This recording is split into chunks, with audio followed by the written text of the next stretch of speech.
អូខេសួស្តីអ្នកនរគ្នាថ្ងៃនេះខ្ញុំចង់និយាយអំពីប្រធានបទមួយតាក់ទងជាមួយនឹងជំនាញ communication ហើយនិង media ជំនាញ communication និង media ហ្នឹងគេរៀនទៅលើអីគេខ្លះជំនាញហ្នឹងគឺយើងរៀនទៅលើការផលិតវីដេអូការថតរូបការធ្វើ graphic design ដើម្បីបម្រើទៅឲ្យវិស័យ media អញ្ចឹងក្នុង media ហ្នឹងវាមានការសរសេរអត្ថបទវាមានការផុសទៅលើវីដេអូនៅលើបណ្ដាញសង្គមហើយនិងការធ្វើថតវីដេអូសម្រាប់ពាណិជ្ជកម្មនិង documentary ជាដើមវាស្តៀងនឹងការងារបែប journalist ដែរដោយសារវាមានការថតវីដេអូការធ្វើសម្ភាសន៍ការអីចឹងប៉ុន្តែយើងអាចប្រើប្រាស់ជំនាញហ្នឹង apply ទៅ private sector ដែរដែលយើងអាចទៅធ្វើការនៅក្នុងdepartment marketing ឬក៏ digital marketing សួរថាជំនាញហ្នឹងមានទីផ្សារការងារមិនដែរបើតាមយោបល់របស់ខ្ញុំគិតថាជំនាញហ្នឹងគឺកំពុងតែមានតម្រូវការខ្ពស់ខ្លាំងមែនទែនដោយសារបច្ចុប្បន្នហ្នឹង2025គ្រប់វិស័យទាំងអស់នៅក្នុងស្រុកខ្មែរមិនថារដ្ឋនិងឯកជនទេគឺគេប្រើប្រាស់បណ្ដាញសង្គមហ្នឹងជាគោលដើម្បីផ្សព្វផ្សាយពីព័ត៌មានផលិតផលសេវាកម្មនិងអីផ្សេងអញ្ចឹងសូម្បីតែគេលក់របស់អីទីទូក៏គេឡើងទៅលើ Facebook បង្ហោះរូបថតបង្ហោះវីដេអូដែរអញ្ចឹងទោះបីជាដល់ឆ្នាំ2030ឬក៏ទៅមុខទៅក៏គេនៅតែមានតម្រូវការមនុស្សធ្វើការខាងផ្នែកហ្នឹងដែរដែលគាត់សម្រេចចិត្តថាហ៊ានជំនាញខាង communication និង media ហ្នឹងគឺខ្ញុំអត់សូវបារម្ភពីពួកគាត់ម៉ានទេពីព្រោះបើនិយាយថាពីចំនួនប្រកាសបុគ្គលិកហ្នឹងគឺមានសឹងតែរាល់ថ្ងៃហើយសឹងតែគ្រប់វិស័យទៀតវិស័យស្ថានភាពក៏ណៃទៅធ្វើការបានក្រុមហ៊ុនឯកជនក៏ណៃទៅធ្វើការបានទៅរដ្ឋក៏ណៃទៅធ្វើការបានដែរពីព្រោះរដ្ឋលើក៏គេមាន Facebook page របស់គេក៏គេត្រូវការមានអ្នក design ផុសអីផ្សេងដែរហើយអូនឯងអត់ចាំបាច់ត្រូវការគិតអីច្រើនទេប៉ុន្តែសំខាន់អូនឯងត្រូវចេះភាសាអង់គ្លេសអមផងដែរ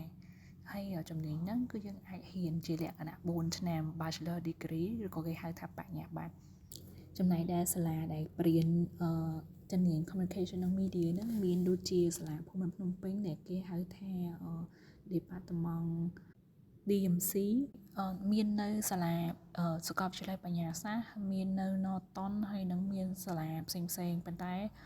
បង recommend ឲ្យទៅភូមិន្ទភ្នំពេញបញ្ញាសាស្ត្រហើយនឹងសាលាឯកជនមួយចំនួនដែលល្បីបានហើយសាលាមួយចំនួនដែលមើលទៅរៀងទូចខ្លាំងពេកឬក៏មិនសូវមានឈ្មោះល្បីអូនឯងគួរតែជៀសវាងរៀននៅដើម្បីកុំឲ្យថាចាញ់បោកគេឬក៏ខាត់លុយថវិកាផ្សេងហើយផ្នែកខាង communication និង media ហ្នឹងធំឆ្នាំទី3អូនឯងអាចចុះហាត់ការឬក៏កម្មសិក្សាទៅក្រុមហ៊ុនមួយចំនួនបានហើយយើងចាប់ដើមរកការងារធ្វើបដៅបានហើយយើងអាចឆ្លៀតរកការងារ part time ក៏បានដែរហើយសួរថាជំនាញហ្នឹងខុសពី digital marketing មិនបងចង់ប្រាប់ថាវានៅក្នុងចង្កោមតែមួយគ្រាន់តែថា digital marketing វាស្ថិតនៅក្នុងបញ្ញាបត្រ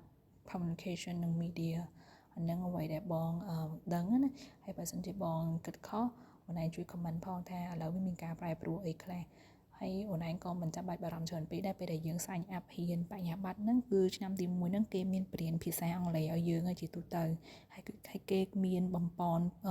ការប្រើប្រាស់កុំព្យូទ័រឲ្យយើងដែរក្នុងនោះយើងហ៊ានវាយកុំព្យូទ័រធម្មតាប៉ុន្តែពេលដែលយើងចូលដល់ឆ្នាំទី2ទី3យើងចាប់ផ្ដើមហ៊ានប្រើប្រាស់កម្មវិធី software មួយចំនួនដើម្បីចេះកាត់តវីដេអូចេះធ្វើ graphic រូបថតអីកាត់ត Photoshop Adobe Premiere Pro Lumiere ឬក៏After Effects អីអញ្ចឹងហើយវាមានបច្ចេកទេសច្រើនតែយើងពេលខ្លះយើងអាចហ៊ានអត់នៅសាកលវិទ្យាល័យតែបងឯងអាចហ៊ានបន្ថែមបាននៅខាងក្រៅដែលគេមានបរៀននឹងវាខ្លីដូចជានៅលើ page មួយចំនួនគេបរៀនពីបច្ចេកទេសនៃការថតរូបអីចឹងទៅហើយការងារពេលដែលឯងចេញមកគឺយើងអាចពេលខ្លះយើងអាចធ្វើជាអ្នកថតរូបអាជីពឬក៏យើងអាចធ្វើជាអ្នកធ្វើវីដេអូឬក៏យើងអាចទៅធ្វើជាបុគ្គលិកណាមួយនៅក្នុងក្រុមហ៊ុនអញ្ចឹងជំនាញហ្នឹងវាទាមទារឲ្យយើងនឹងមានការច្នៃប្រឌិតខ្ពស់ហើយនឹងចេញទៅខាងគេឲ្យច្រើនបើសិនជាអ្នកណាដែលអត់សូវចូលចិត្តធ្វើការនៅក្រៅ office ទេចូលចិត្តតែអង្គុយក្នុង office មកកន្លែងស្លឹងមើលកុំព្យូទ័រអីហ្នឹងបងគាត់ថាវាអត់សូវត្រូវមួយយើងហ្មងនេះពីព្រោះជំនាញហ្នឹងវាត្រូវការឲ្យយើងនឹងធ្វើដំណើរទៅថតវីដេអូថតអី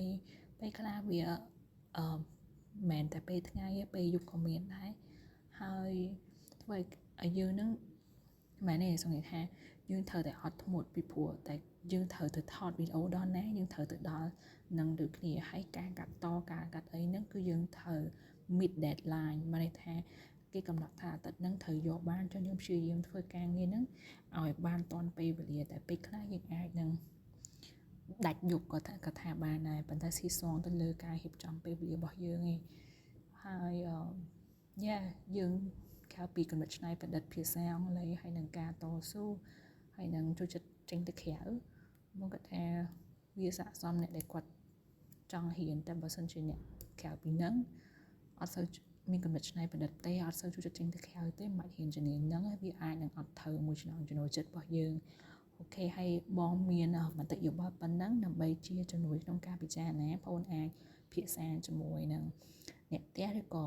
សិស្សច្បងណាផ្សេងដើម្បីបានព័ត៌មានបន្ថែមអរគុណ